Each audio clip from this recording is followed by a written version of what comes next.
So welcome to this video, and in this video I'll be showing you how to prepare for a super successful webinar. Webinars are one of the best ways you can promote your business because webinars can help you boost your credibility, can help you boost your brand awareness, can also boost your lead generation, can help you generate quality lead.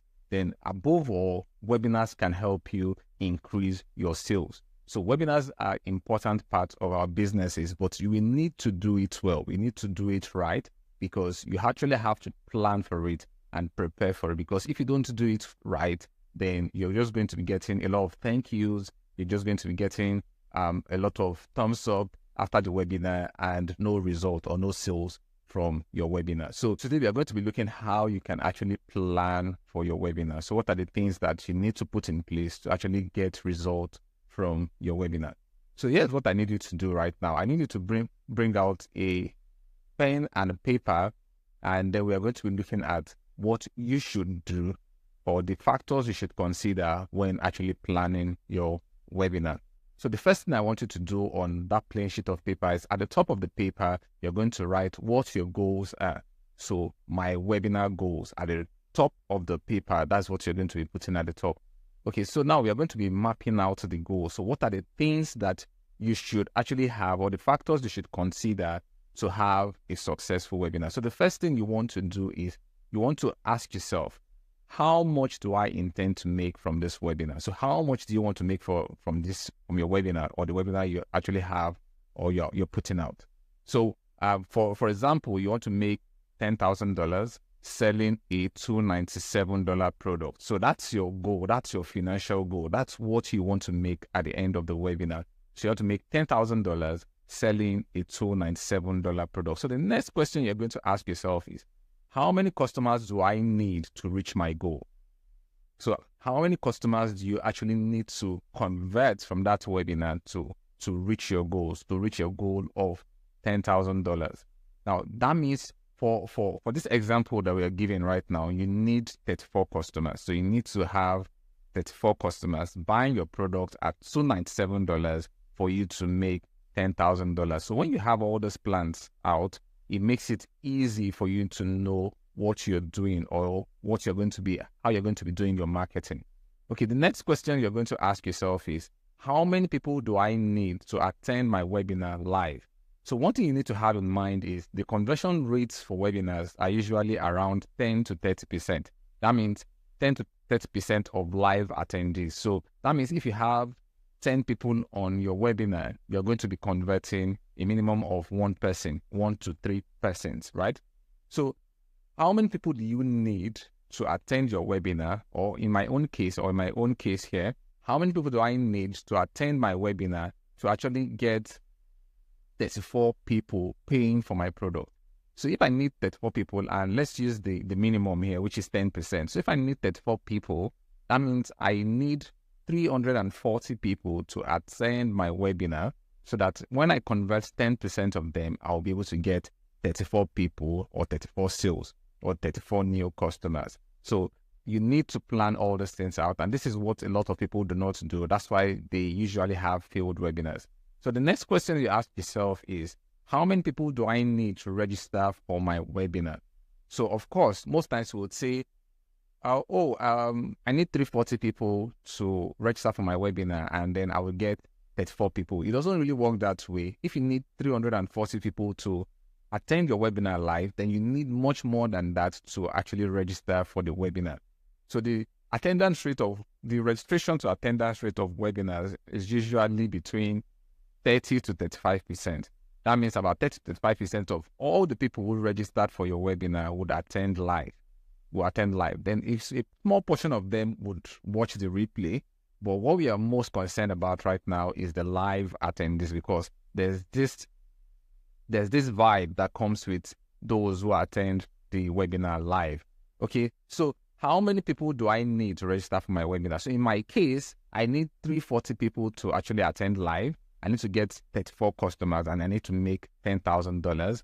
That means if I do 30% of 1,133, I'm going to get approximately 340 people.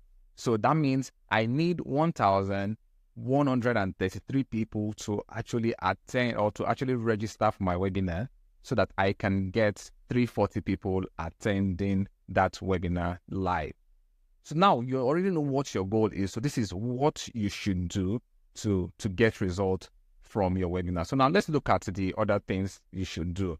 Now, how to now achieve this goal?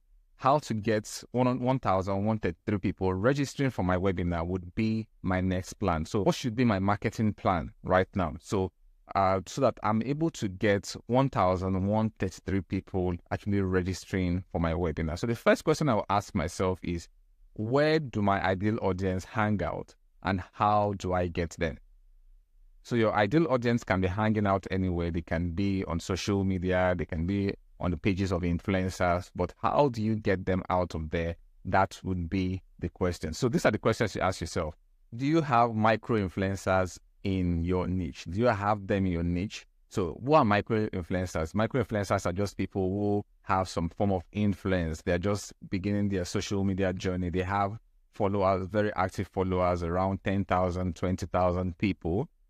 So our micro influencers are not going to really charge you for advert rates. So the advert rates are still on a minimal level, unlike the very large influencers. So do you have these tiny influencers that you can pay? You can pay so many of them to actually do or send the word out for you so that you can get your audience from them. And make sure that any influencer you're using, they have the kind of audience that you want. Okay, so you need to actually do your research and know that this influencer has my kind of audience before you pay that influencer to promote your stuff or your webinar.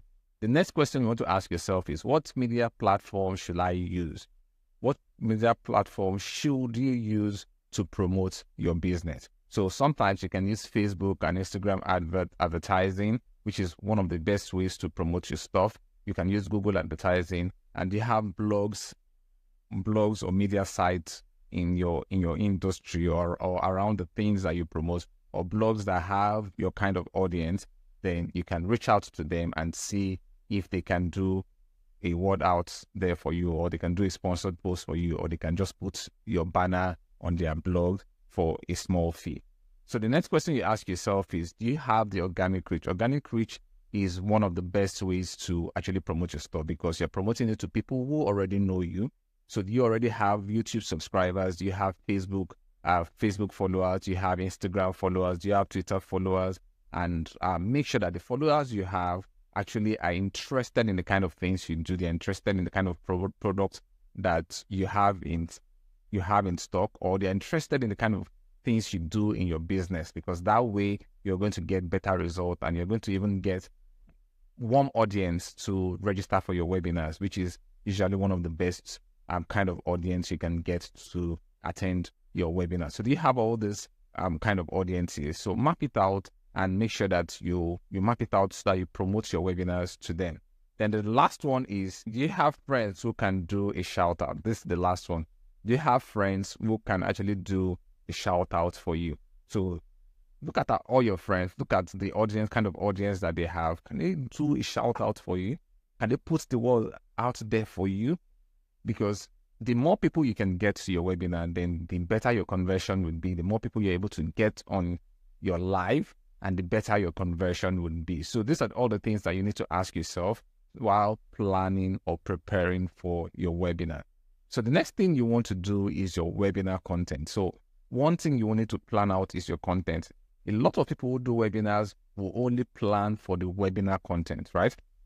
They only want to plan for their webinar presentation. You see them soaking up all their energy to do their presentation and make sure that presentation comes out very well. But they fail to look at the pre-webinar content and the post-webinar content. So we have the pre-webinar content, we have the webinar content itself, and we have the post-webinar content. So what is the pre-webinar content? Pre-webinar content are the content you put out to get people to actually register for the webinar, number one. And number two, to get people to attend the webinar. So everything you do before the webinar to get people to attend, to get people to register, and then to get people to attend, those are your pre-webinar content. So the pre-webinar content will always consist of your registration page, the content you have on your registration page, which should have the benefit of the webinar. That's the benefit, the shift, the transformation that they are going to get by registering for your webinar. Then the content you put out on social media to let people know about your webinar, all those kind of content fall into the pre-webinar content. And then the post-registration follow-up. So when people register, there should be a post-registration follow-up. So don't say because these people already registered for my webinar, they should remember. There was a time I registered for a webinar and I was not reminded and I totally forgot about that webinar. People have things going on in their lives. So you need to have a post-webinar registration, post-webinar registration follow-up to remind them of the webinar, So all this content would fall into your pre-webinar content. So pre-webinar content should always have benefit. So what are the benefits people would get if they attend your webinar? So you should always talk about the benefits of the webinar, the transformation they are going to get. So because people care about themselves, they don't really care about you, they don't really care about your product. What they care is the value they would get. What they care about is the transformation they would get. So you also need to talk about the shifts they will get. You would shift the kind of shift they would get by time they attend your webinar. Then the feedback from other people who have attended your webinar previously. This feedback will actually give them the motivation to register and attend your webinar because they've seen that other people actually got results from attending your webinar. So if they attend your webinar, they're probably going to get results too. Then you need to put out testimonials. Then tip of the iceberg. You need to give people tip of the iceberg. For example, if I were to be a weight loss expert, I have my framework is 5 steps. I have a 5-step framework to actually help people burn fat fast. So what I can do is I can pick the first step. So maybe the first step is about brain activity, how you can get your brain activity to help you. I don't know if that's something, but I'm not a weight loss expert, so I cannot say for sure if that is part of it. So how you can get your brain activity to help you lose weight. So I talk about what brain activity is and why it is important. Then at the end of the day, I'll tell them that this brain activity doesn't work alone. There are 4 other steps that will work with this brain activity to help you get better results. And these 4 other steps will be discussed in the webinar.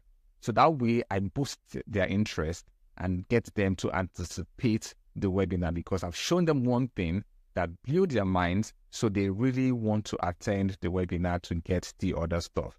Then the next one is your webinar content. Your webinar content is just basically, you need to plan for that also. It's just basically your webinar presentation, your webinar notes, your webinar worksheets. If there are worksheets that you're going to be giving them, you need to get all those things out and ready. Then lastly is your post-webinar content. So the fact that they attended your webinar and you told them about your products doesn't really mean that they will buy immediately. They might not buy immediately, so you need to follow up on them. You also need to send them the replay. There are people who could not attend the webinar, so they need the replay. They need you to, they really probably could not attend because of they were in different time zones. They were probably at work when you were doing the webinar, so they could not attend at that time. So you need to actually get out the replay for them so that they can watch the replays. You also need to follow up on those who attended the webinar so that they can buy your product. The fact that they didn't buy right there in the webinar doesn't mean that they don't need your product.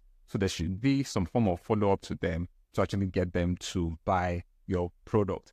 Then you also share case studies. So case studies of other people who have actually gotten your products in the past and they got results from it. So these case studies will help people make an informed decision to buy your product. Then lastly, what we're going to talk about is the final note. The final note is when you're doing your webinars, there are so many things that would be in place, especially if you're doing it for the very first time. If you're doing it for the very first time, your slides are just this is the first time you're doing your slides and all that. So the first thing you want to do is make sure you're tying up loose ends.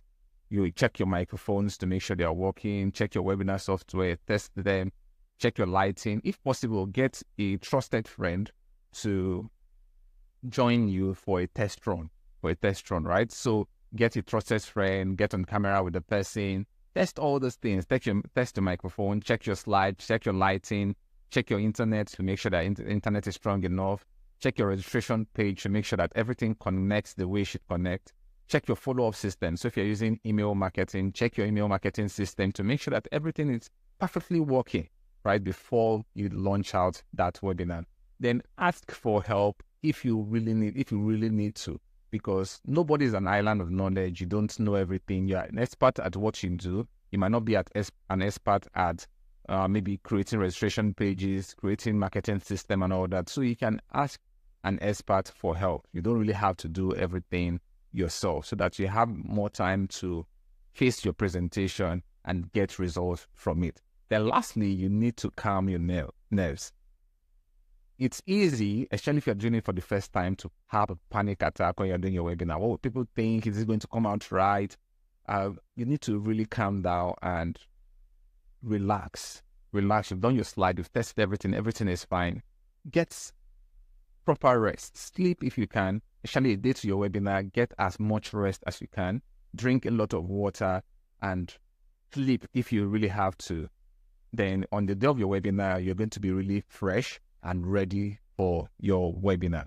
So below in the description of this video, you're going to see the worksheet of this video, so that you can use that worksheet to plan for your webinar. So you can download the worksheet and then use it for your webinar planning. So if you like this content and you'll be getting more content like this on this channel, make sure you like, you subscribe, and comment below and let me know what you think about these tips that you just got. So I'll see you some other time.